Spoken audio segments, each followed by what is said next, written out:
கார்த்தி ரேவதி சீரியல்ல ஒரு சூப்பரான எபிசோட் வந்திருக்குனே சொல்லலாம். மிஸ் பண்ணாம ஃபுல் வீடியோவும் கேளுங்க. வீடியோக்குள்ள போறதுக்கு முன்னாடி நம்ம சேனலை லைக் அண்ட் சப்ஸ்கிரைப் பண்ணி சப்போர்ட் பண்ணுங்க.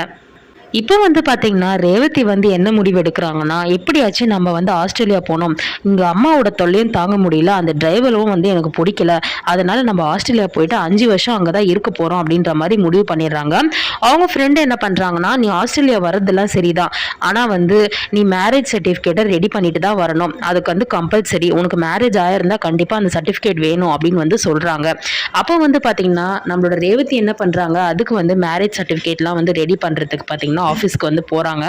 அந்த ரெடி பண்ற ஒரு பக்கம் அம்மாவும் ஒரு பக்கம் நீயும், உங்க 2 பேரை பார்த்தாலே எனக்கு எரிச்சலா இருக்கு, அதனால நான் ஒரு முடிவு எடுத்திருக்கேன், நான் ஆஸ்திரேலியாவுக்கு போறேன், அதுக்கு போறதுக்கு இந்த மாதிரி மேரேஜ் சர்டிஃபிகேட்ஸ் வேணும்னு சொல்லிட்டு சொன்னாங்க, அதனால தான் ரெடி பண்றதுக்கு வந்திருக்கேன்னு சொல்லிட்டு சொல்லுவாங்க. அதுக்கு பார்த்தீங்கன்னா கார்த்தியும் கையெழுத்து போட்டு கொடுத்துருவாரு. ஸோ ஃபார்மாலிட்டிஸ்லாம் பார்த்துட்டு இவங்க ஹஸ்பண்டா அப்படின்ற மாதிரிலாம் கேட்டுட்டு பார்த்தீங்கன்னா அவரும் சைன் போட்டு கொடுத்துருவாரு கார்த்தியும். அதுக்கு இன்னொரு பக்கம் பார்த்தீங்கன்னா கார்த்தி பார்த்தீங்கன்னா ஊர் முன்னாடி எல்லார்கிட்டயும் சவால் விட்டுட்டு வந்திருப்பாரு.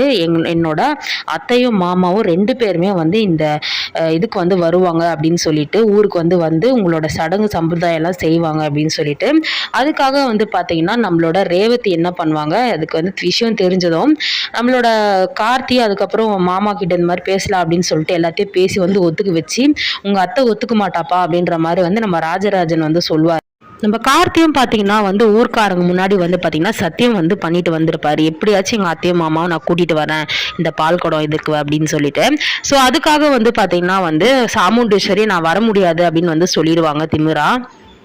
இப்போ பார்த்தீங்கன்னா நம்ம ரேவதி என்ன பண்ணுவாங்க, நம்ம சாமுண்டீஸ்வரியோட துப்பாக்கி எடுத்துட்டு ஃபர்ஸ்ட் பொறுமையாக சொல்லி பார்ப்பாங்க. ஆனால் சாமுண்டீஸ்வரி கோவப்பட்டு என்னாலலாம் அங்கே போவே முடியாது ரேவதி அப்படின்ற மாதிரி சொல்லி பிடிவாதம் பிடிப்பாங்க. அப்போ ரேவதி நீங்கள் போலினா நான் துப்பாக்கியில் சுட்டுக்க போகிறேன் அப்படின்ற மாதிரி மிரட்டுவாங்க. எல்லாருமே அதிர்ச்சியாகி ரேவதி நீ தேவையில்லாமல் இந்த மாதிரிலாம் பண்ணாத அப்படின்ற மாதிரி சொல்லுவாங்க. நம்மளோட ராஜராஜனும் ரேவதி எதுவாக இருந்தாலும் பேசி தீர்த்துக்கலாம், தேவையில்லாத இந்த மாதிரிலாம் பண்ணாதன்னு சொல்லிட்டு இருப்பாரு.